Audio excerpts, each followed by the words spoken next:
Hello and welcome to the agenda. I am Ajay Kaul. Today we will discuss about India's economic status in the wake of IMF's growth projection.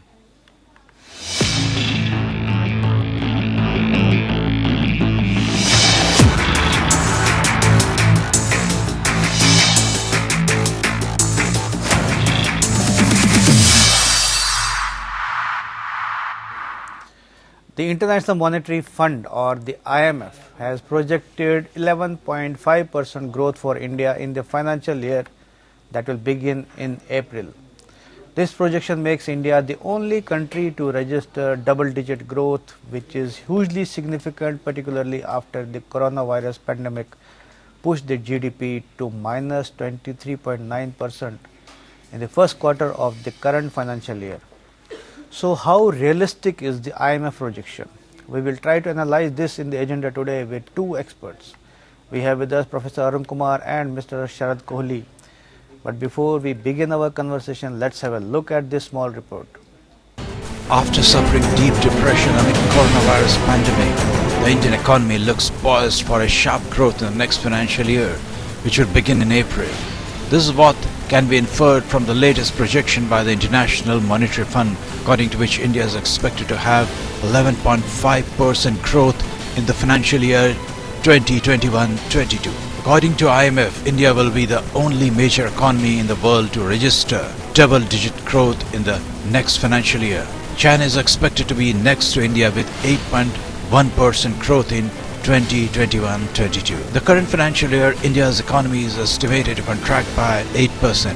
Earlier this month, IMF Managing Director Kristalina Georgieva had said that India actually had taken very decisive action, very decisive steps to deal with the pandemic and to deal with the economic consequence of it. India, she said, went for a very dramatic lockdown for a country of this size of population with people clustered so closely together, and then India moved to more targeted restrictions and lockdowns. The projection by IMF should bring cheers to everyone, especially as it came just before the general budget, from which there are a lot of expectations.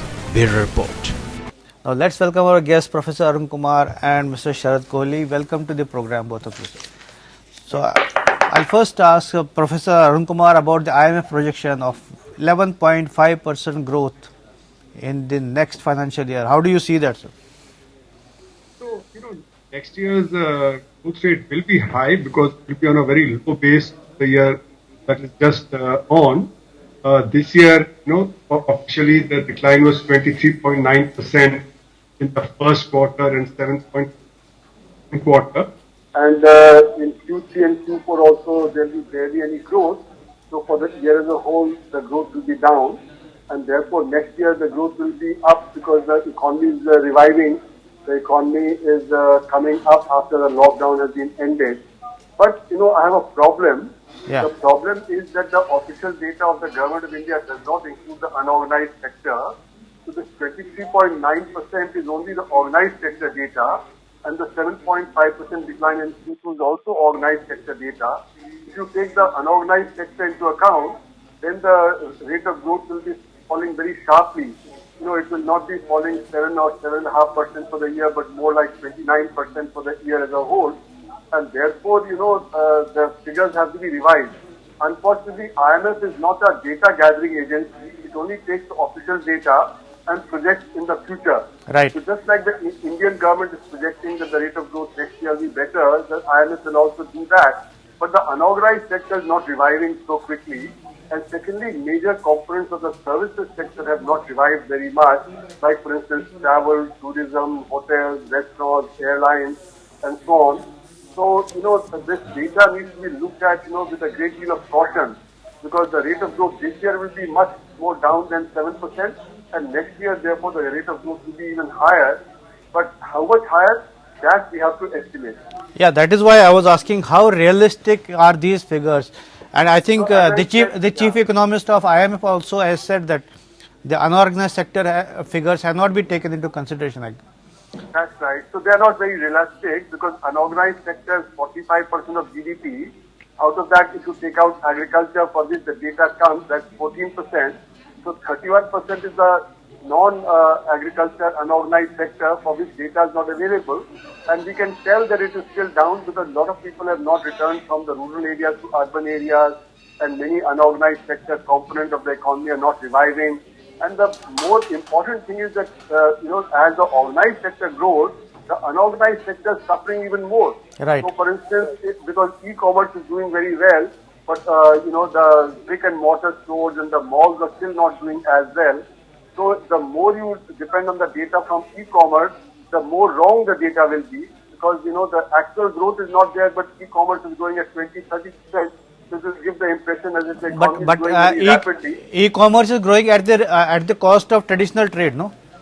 That's right. That's what I was saying. That because e-commerce is growing at the cost of your brick and mortar stores, your malls, etc. So those are declining. But if your data is only taking the e-commerce into account, then you will get the wrong picture. So actually the growth is not there, but it will show growth. So that's why if the unorganized sector is taken into account, the rate of growth will come to minus 29% according to my estimate. So, the government data and the IMF data are not taking into account the unorganized sector. And in fact, if you look at the Q1 data and the Q2 data of government, then the PIB note itself says that a lot of data has not come. In fact, even agriculture declined, even though it's showing 3.4% official growth, because many components of agriculture, horticulture, pisciculture, floriculture, milk, poultry, they all declined because those products could not come into the market. So a lot of fruits and vegetables were rotting. So even agriculture in Q1 should have shown a minus 10% decline rather than a 3.4% growth. But the government assumed in the data that the targets have been fulfilled. But the targets were not being fulfilled. Milk was not being used by mithai shops, by hotels, restaurants. Marriages were postponed, entertainment was postponed. Similarly, because of the fear of, coronavirus spreading, people have stopped eating chicken. So chicken was culled. Eggs were not being used for the midday meal scheme. 1 crore eggs are supplied to midday meal scheme. Their demand declined. So a lot of things declined, but the government simply assumed that, the targets have been fulfilled. So the document itself says that we are going to revise these figures later on. Right. But my argument is, how can you revise it if you did not collect the data that time? Right. So I think the problem is that we have to use alternate data for unorganized sector and work out what was the real rate of growth of the economy in Q1 and Q2. Right. So I'll go to Mr. Sharad Kohli. You have read about that IMF projections. How realistic do you think? We just heard about what Professor Arun Kumar had to say. I think they are quite realistic. Next year, we are talking of 21-22, first of all, and which starts from April 1st and finishes on. India has a typical characteristic of being a consumption-driven economy. Now, for a consumption-driven economy, it is very natural for it to bounce back very quickly. We witness, V-shaped recovery typically in consumption-driven economies. So I think 21-22, I feel, is going to be very promising, and we will see, the MSMEs growing. We will see they will come back on track. We will also see employment generation happening, which is right now not happening, of course. We will see the financial sector growing, and most importantly, we will see that the Atmanirbhar Bharat been announced by the government, which is right now more in words, less in action, except for some anti-dumping duties imposed on China and some of the imported goods. But we will see that this Atmanirbhar Bharat plan coming into action. So the moment this Atmanirbhar Bharat plan comes into action, you will find that the growth will be very rapid. In fact, it is going to surprise the world, because India can definitely become one of the fastest developing economies. I am personally very hopeful, very optimistic. And I think I am also projecting that India is going to be the next superpower. You look at rest of the world, look at what is happening in America. Americans, some of the financial experts in America, some of the economies have forecasted that America is in a terrible shape right now. Look at what is happening in Europe. Europe is in an absolute mess with lockdowns and still suffering from corona.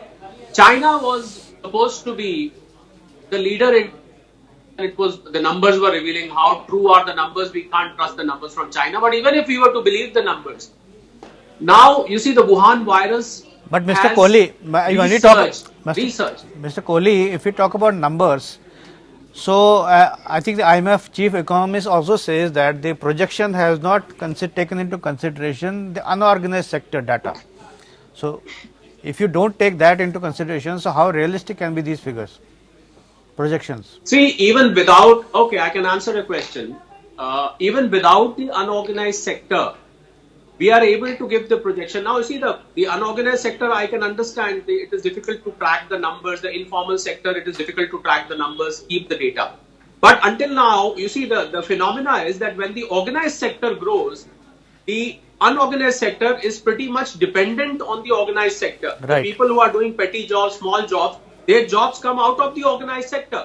So if the organized sector grows, I think it leaves a trail behind to let the unorganized sector pick up. So I think unorganized sector's growth is an outcome of the growth of organized sector. This is a very big and a very unique characteristic of that's true. being built. But that's true. But even in the organized sector, there are several segments or sectors which are still in distress. Isn't No, it? I'm not denying that, Ajay. Yeah. I'm not denying still. We are still into January. Yeah.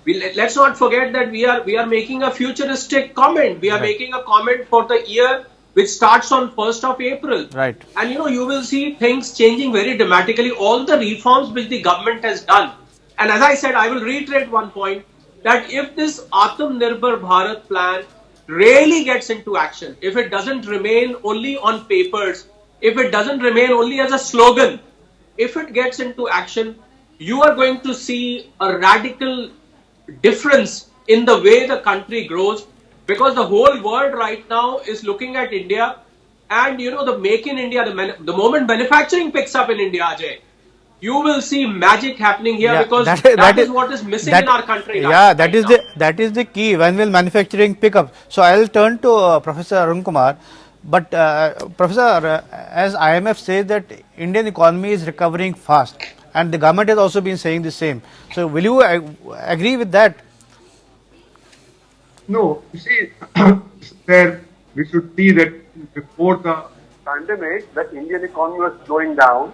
There were a lot of problems that had already come up because of lack of demand, especially because the unorganized sector was not doing well.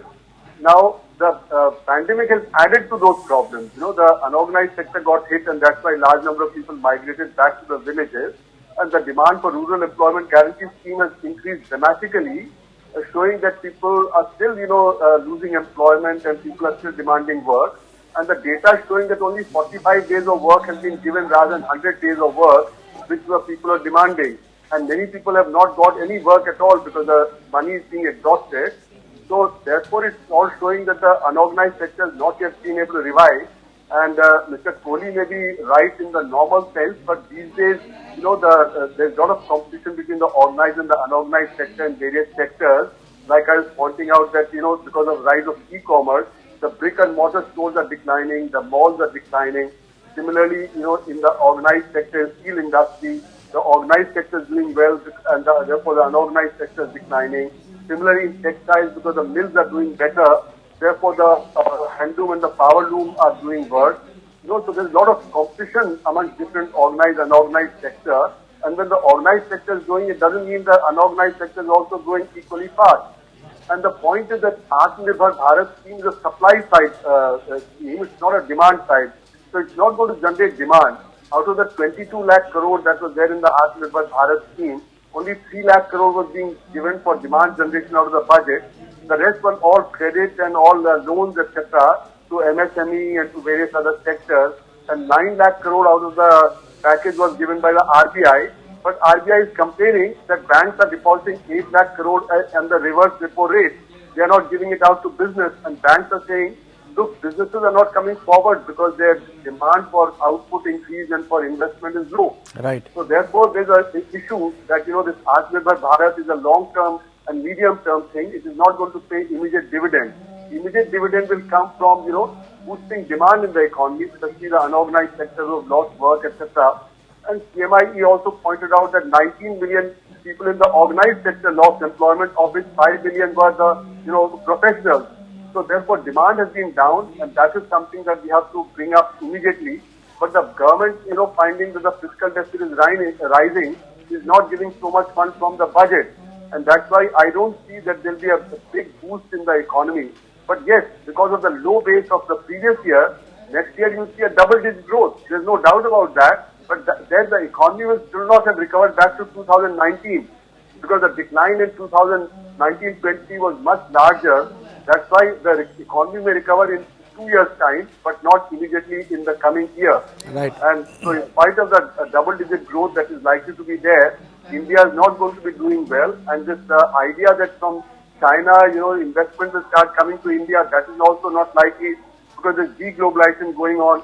Europe is saying that bring your capital back. America, Trump has said bring your capital back. So they are not going to be investing much in India, except in the IT sector and a few other sectors where, people want to take advantage of the Geo platform. Other than that, I don't see too much foreign investment also coming. And our own internal investment has declined because capacity utilization went down. Right. Even before the pandemic, the capacity utilization come down to below 70%, and now it has come down even further below 70%. Right. Now when capacity utilization is so low, investment by the private sector is not going to revive very rapidly. Yeah, foreign Therefore, investment is, foreign investment is key. So, you want to continue? Yeah, please.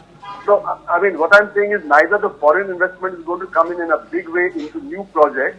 They may come in to buy, say, Geo, or the Reliance, things to take advantage of the Geo platform. Yeah, right. But other than that, I don't see many new projects coming up, greenfield projects coming up. I don't see Indian industrialists and businessmen investing a lot, and the government fearing the fiscal deficit is also not investing much. In fact, in the first 2 quarters, it cut back on its expenditure. So it should have been counter-cyclical, but it was being pro-cyclical, Right. cutting back. So that is, again, so the sources of investment have not been very buoyant. And if sources of investment are not buoyant, then the growth rate will suffer in the future. Yeah, I'll come back to you. Mr. Kohli, you heard Professor Kumar about investment. So earlier we talked about manufacturing, whether manufacturing will pick up or not. So for that, we need a lot of investment, no? And domestic investment is low, foreign investment is looking, very difficult because of the international conditions also. And also Atmanirbhar is seen by some countries. We saw US ambassador recently having reservation that it is like a protectionist measure. So in this situation, how do you see then how manufacturing extra will pick up? You see, Professor Arun Kumar, I have a lot of respect for him. But if I accept the logic given by him, the country would probably shut down in the next 2 months, and there will be no India on the map, on the world map, because everything seems so pessimistic. This is not happening, that no foreign investment coming, no manufacturing, informal is going to get worse. So the country should technically shut down, which is obviously not going to be the case. He will be disappointed when he sees country is still running by those standards. Now coming down to your Professor question Kumar, whether Atmanirbhar Bharat, let me finish. Let him finish. Professor Kumar, let him finish. Interrupt him. Professor I Kumar, did not interrupt him. Let him finish. I did not interrupt him. I did not interrupt you. I did not interrupt you. Professor Kumar, Professor Kumar, let him. Professor Kumar, let him finish. Have the patience to listen. No, but have don't the patience to misrepresent. listen. You are Have the patience misrepresenting to by listen saying if no you speak. investment. I said less Have the patience investment, to not listen. no investment. You should have the patience to listen. Okay. You are not the only learned person in the country. Okay, Mr. I'm Kohli. sorry. Mr. Kohli. Let me finish. Mr. Kohli, Why is he interrupting me? Mr. Kohli, can you hear me? Can you hear me? Yes, I can hear You are you. So misrepresenting. what? But I'll not let him interrupt me. No, he will not interrupt. let him interrupt me. I'm He will sorry. not. He will not interrupt you. I can interrupt. No. He was you saying can that. interrupt, please. Yeah, he was saying not totally. There will be no investment, less investment. So he can continue. He will get you. He can clarify later. Yeah, continue, please. You see, I do not come from a background of pessimism. I come from a background of optimism, and it should be supported by logic. Now, you said that Atmanirbhar Bharat plan is a protectionist policy. I did not say that. It is not a. I did not say that. I said some countries like US. I quoted the US ambassador recently said. So let me see Atmanirbhar Bharat plan. I think from the time it was announced, Ajay, it was clarified. It does not mean that we are trying to be very, very domesticated. We are not. We are open. Our doors are open for the whole world to come here. Atmanirbhar means that we are not dependent on somebody sitting with a begging bowl. The way we were with China earlier, our True. entire supply chain was dependent on China. Right. So that is what Atmanirbhar Bharat plan is all about. And as far as the organized sector growth is concerned, the organized sector starts growing. See, if we go by the standards of unorganized sector failing, unorganized sector, there is no calculation, no statistics. They are in trouble. Yes, India has been a route for poverty across the world for the last 73, 74 years. Well, Right. there is no denying the fact. And the root was because of agriculture failing. OECD said that Indian agriculture is in loss. And primarily 60 to 70% of our population, Ajay, depends on agriculture. Right. So the main constituent of your, low income, poverty, give it whatever name, was a failed agriculture system, that because agriculture was not generating profits for most of the farmers, if not all of the farmers, most of the farmers. Now the informal sector also revolves around that. Now, if you look at the positive side of things, now my question here is that if informal sector was in such a bad shape, how did the informal sector survive for all these years? Was some magic being done on them for the last 70 years? The fact is no, they were made to survive on their own. And where does the business come from? Where does the work come from? Where does the employment come from? It trickles down from organized gradually. If I'm building a factory today, Ajay, I need a carpenter, I need an electrician, I need people to transport my goods, You are right. I need a cab. You are right, Mr. Kohli. You are right. That's what I am saying. That for that manufacturing to pick up, you need a lot of investments, isn't it? So where is that I'm investment? coming to that. So where is that investment coming from? Let me Yeah. finish that. Yeah. See, the first investor, Ajay, would be the government. I think in the forthcoming budget, which is going to be announced on 1st of February, government will be the leading investor. Government will have to come forward and open its purses without bothering about fiscal consolidation, without bothering about the fiscal True. deficit. Yeah. There is an FRBM, which is Fiscal Responsibility Budget Management Act. I have renamed it for the time being. Forget responsibility budget, forget your fiscal deficit. Make sure that you spend. The moment you spend on infrastructure in particular, you find that for each kilometer of road, Ajay, it has a 8 times multiplier effect. It Right. helps so Very many true. things. Very true. Yeah. Government has to be the lead investor, but the issue is followed by. But the issue is whether the government is in a mood to open its purse and not Government take is in a mood to. open its purse and not think about the fiscal deficit. Yes, it is. It should not think of fiscal deficit right now. It should open its purses. And I think the fiscal deficit, which is already right now reaching 7.5%, 8%, if you include states also, it's about 12 to 13%. So I think it is a time to forget about fiscal deficit. Go gaga on the investments. That is my first take. Right. The moment government makes investment, Ajay, now the private investment will start coming because a whole atmosphere is created. You create a ground for the country to grow. That is when the entrepreneurs, the businessmen come forward to make investment. And it is not that all sectors, look at the results, the Q3 results coming out of some of the companies. They are showing brilliant results. Not all sectors, not hospitality. No, but some of the sectors are showing some brilliant sectors results. are doing well, but MSME, I'll take you one sector which is the backbone of the economy, is still suffering and deep stress. They need capital, they need money. So what do you say on that? Yes, they do need money, which Atmanirbhar Bharat plan, Ajay, has provided to a certain extent funding. But I would agree with you that is not enough.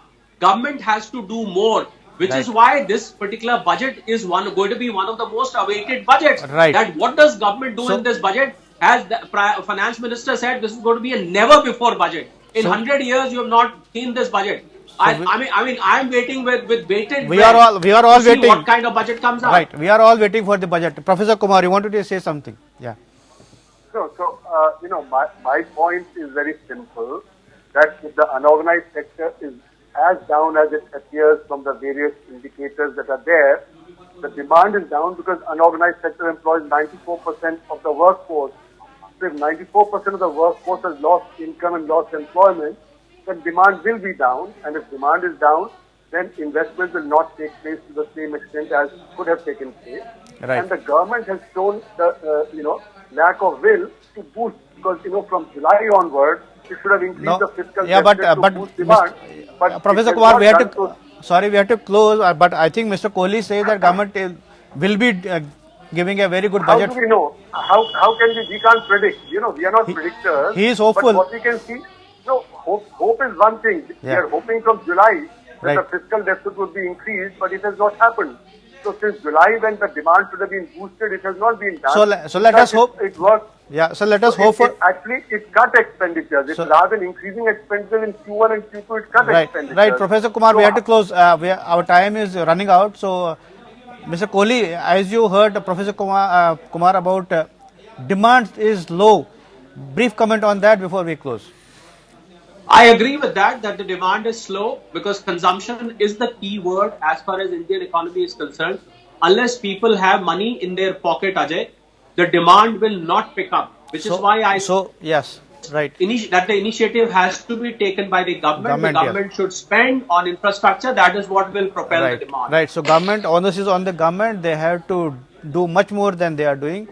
But thank you both of you for participating in this debate today. This is all in the agenda today. Thanks for watching. I'll be back with another important topic tomorrow. Till then, goodbye.